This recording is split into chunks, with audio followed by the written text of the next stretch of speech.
নমস্কার, আমি সাধু বাবা। আজ কয়েকটা দিন পর আপনাদের সামনে বিশেষ কাজে আটকে পড়েছিলাম। যাই হোক, আজ থেকে শুরু করছি, আপনারা সঙ্গে থাকুন। হ্যাঁ হ্যাঁ আজকের যে বিষয়টির উপরে আলোকপাত করতে চলেছি সেটি হলো আন্তরিক ভালোবাসা। হ্যাঁ, আন্তরিক ভালোবাসা। আমরা কোথায় আছি? না, প্রকৃতির গর্ভে। ক্ষিতি অপ তেজ মরুদ বম পঞ্চভূত নিয়ে প্রকৃতি, আর প্রকৃতির মধ্যেই আমরা আছি এবং বাস করছি। তাই আমরা প্রকৃতিস্থিত। হ্যাঁ, তাহলে এই যে প্রকৃতি, সে তো দেবী। যেমন দুর্গা, কালী, হ্যাঁ, এরা প্রকৃতির দেবী। তা সেই প্রকৃতি দেবীর কাছেই আছি,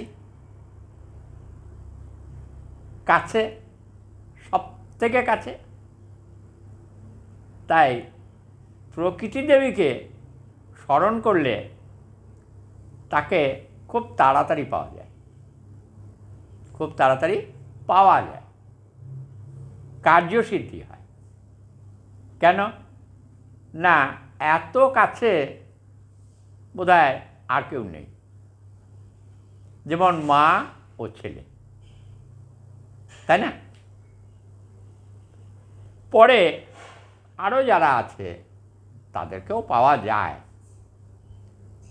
তবে তার জন্য মাকে পেতে যেমন খুব সহজভাবে পাওয়া যায়, এক ডাকে পাওয়া যায়, অন্যান্যদের বেলায় কিন্তু গলার স্বরটা একটু চড়াতে হয় বা একটু বেশি, আমার মনে হয়, কষ্ট টষ্ট করতে হয়।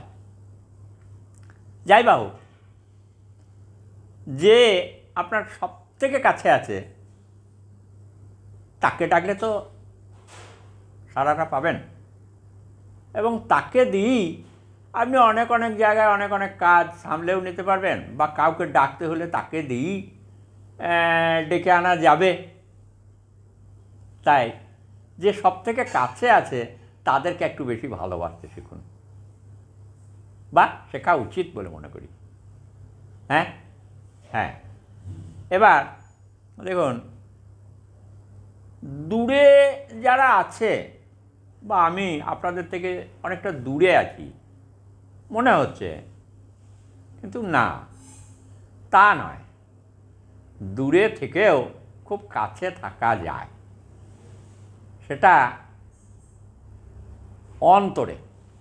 ভালোবাসাটা যদি আন্তরিক হয়, ভালোবাসার যদি তাকে আমরা খুব আপন করে নিতে পারি, সেই ভালোবাসাটাকে, হ্যাঁ, বা সেই ব্যক্তি বিশেষকে, হ্যাঁ, যাকেই হোক, যেটাকেই হোক, কোনো বিষয়বস্তু বা কোনো জীব, যাই হোক, আর মানুষ, সবাইকেই কিন্তু কাছে খুব তাড়াতাড়ি পাওয়া যেতে পারে যদি আন্তরিকতা থাকে।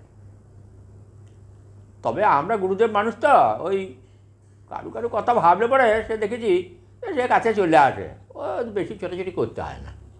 হ্যাঁ, তার কথাটা ভাবলেই ঠিক যোগ হয়ে যাবে। তা এটা সাধারণ মানুষেরও হয়, কিন্তু সাধারণ মানুষরা অতটা ঠিক বুঝতে পারে না। তো বেশ, চেষ্টা করুন ভালোবাসতে, আর ভালোবাসার মধ্যে দিয়েই সব পাওয়া যাবে। একটা কথা না বলে পারছি না, এই আমাকে যারা ভালোবাসেন তারা আমার এই কথাটা একটু ভালো করে নেবেন, কারণ অনেক জায়গায় অনেক সময়ে অনেকেই ওই বশীকরণ টশীকরণ এইসব নানান রকম করেন, বা যারা করেন তারা করেন, কিন্তু সবথেকে বড় জিনিস, ভালোবাসার থেকে বড় বশীকরণ মন্ত্র আমার মনে হয় আর কিছু নাই। এটা অবশ্য আমার মত, তবে অনেকে ওসব কিছু করেন, করতে পারেন। হ্যাঁ, তাদের যেরকম সিদ্ধি আছে তারা সেগুলোকে কাজে লাগায়। তা যত সাধনা আছে সব সাধনাগুলো কিন্তু ওই ভালোবাসারই সাধনা।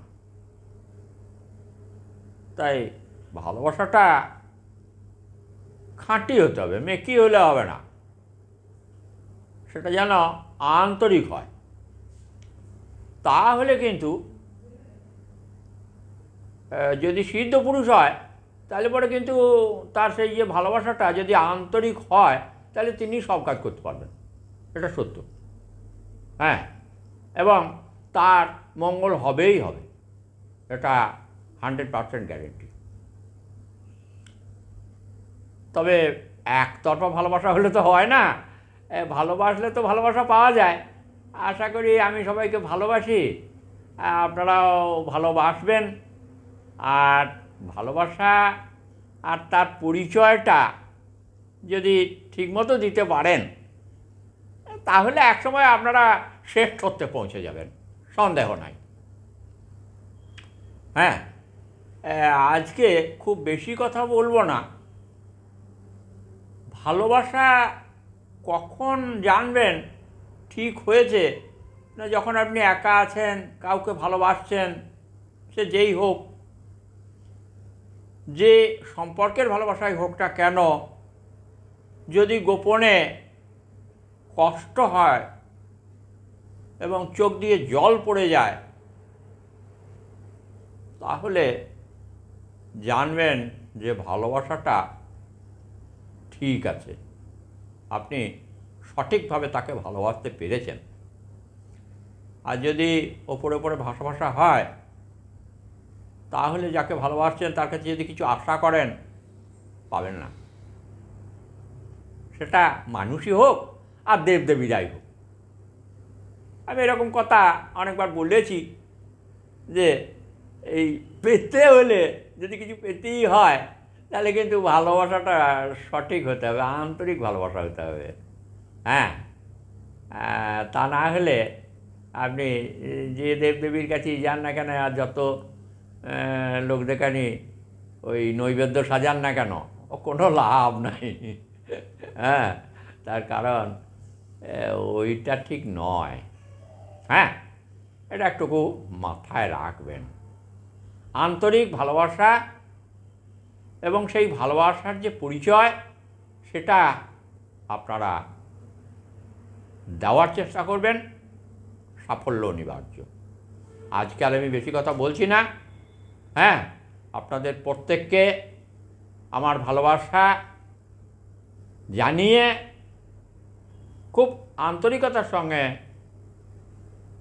ভালোবেসে আপনাদের জন্যে কিছু আশা করলাম, সেটা পরিপূর্ণ হোক। নমস্কার, ভালো থাকুন।